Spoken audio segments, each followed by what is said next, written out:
नमस्कार जोहार। युवा के प्लेटफॉर्म में आप सभी का स्वागत है।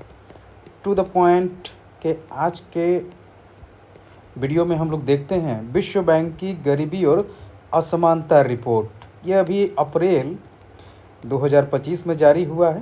तो इसी के संदर्भ में हम लोग भारत का क्या स्थिति है इसको देखना है। ये रिपोर्ट वर्ष में 2 बार जारी होती है।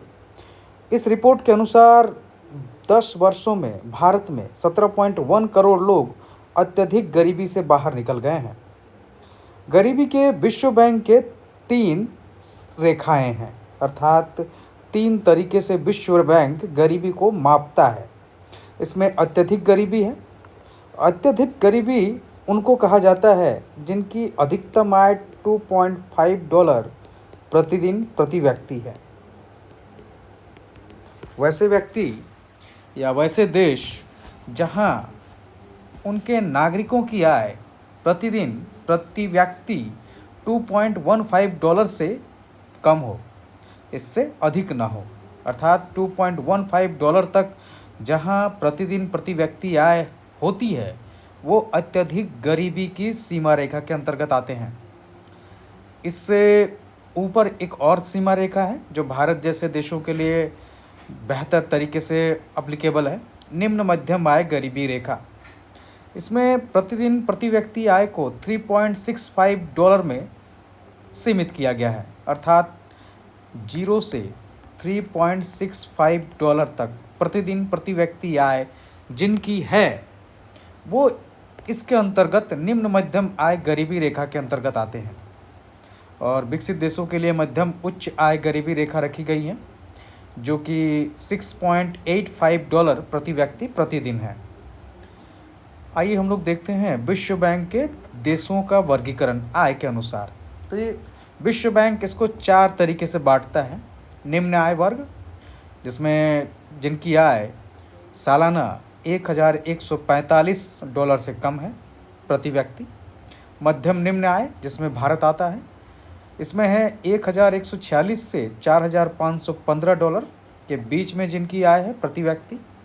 मध्यम उच्च आय वर्ग वाले देश वो हैं जहां उनके नागरिकों की आय $4,516 से $14,005 के बीच में है। और उच्च आय वाले देश वो हैं जिनकी आय $14,006 से अधिक है प्रति व्यक्ति प्रति वर्ष। तो ये वार्षिक आंकड़ा है और प्रति व्यक्ति के लिए ये आंकड़ा है। तो इन्हीं के आधार पर अत्यधिक गरीबी ये निम्न आय वर्ग के लिए बेहतर मापन का तरीका है। साथ ही साथ पूरे विश्व में अत्यधिक गरीबी या गरीबी के इंटेंसिटी को नापने के लिए भी अत्यधिक गरीबी के रेखा का प्रयोग किया जाता है, जिसमें $2.15 प्रतिदिन प्रति व्यक्ति रखा गया है। निम्न मध्यम आय गरीबी रेखा, जिसमें भारत आता है मध्यम निम्न आय वाले देशों में, तो इसके लिए एक काफ़ी बेहतर रेखा है आकलन का, गरीबी मापने का। और मध्यम उच्च आय वर्ग के लिए उन देशों के लिए $6.85 प्रति व्यक्ति प्रतिदिन ये सीमा रेखा तय की गई है गरीबों के लिए। तो अत्यधिक गरीबी की अगर बात करें हम लोग, तो विश्व में 2024 में करीब करीब 70 करोड़ लोग अत्यधिक गरीबी में जी रहे हैं। भारत में 2011-12 में ये 16.2% था, लेकिन अब 2022-23 में ये घटकर सिर्फ 2.3% रह गया है। तो ये काफ़ी खुशी की बात है कि भारत में अत्यधिक गरीबी लगभग खत्म होने के कगार पर है। इसके बाद आता है निम्न मध्यम आय गरीबी रेखा। ये रेखा उन देशों के लिए लागू होती है जो मध्यम निम्न आय वर्ग में आते हैं। इसमें भारत भी आता है। इसमें प्रति व्यक्ति प्रतिदिन $3.65 तक जिनकी आय है अधिकतम, वे गरीबी रेखा के अंतर्गत आते हैं। जो इससे ज़्यादा हैं वो गरीबी रेखा को पार कर जाते हैं।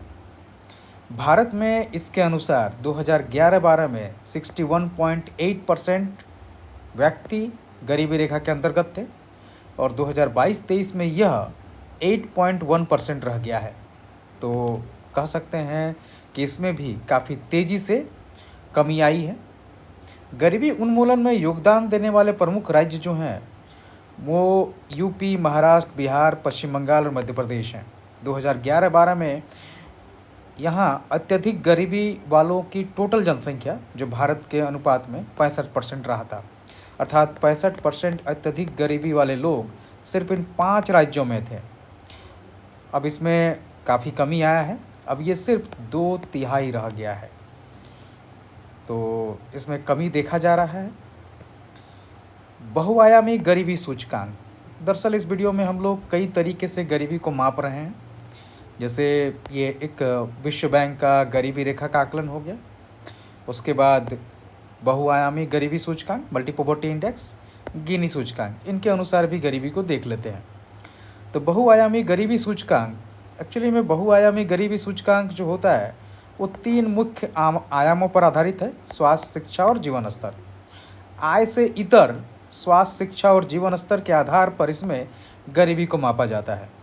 2005-06 में जहां भारत में एमपीआई के तहत गरीबी 53.8% था, 2019 में 19-21 में यह 16.4% हो गया और 22-23 में यह सिर्फ 15.5% रह गया है। गिनी सूचकांक मुख्यतः आय असमानता को मापता है। किसी देश में संपत्ति वितरण के आधार पर आय असमानता को या संपत्ति वितरण के असमानता को गिनी सूचकांक मापता है। यह 0 से 1 के बीच इसको व्यक्त किया जाता है, जहां 0 पूर्ण समानता का द्योतक है, वहीं 1 पूर्ण असमानता का। भारत के संदर्भ में अगर देखें तो 2011-12 में यह 28.8 था, जो 22-23 में 25.5 हो गया, अर्थात आय असमानता में कमी आई है। 0 से 1, 0 अर्थात समानता और 1 मतलब पूर्ण असमानता, तो इसमें कमी देखा जा रहा है।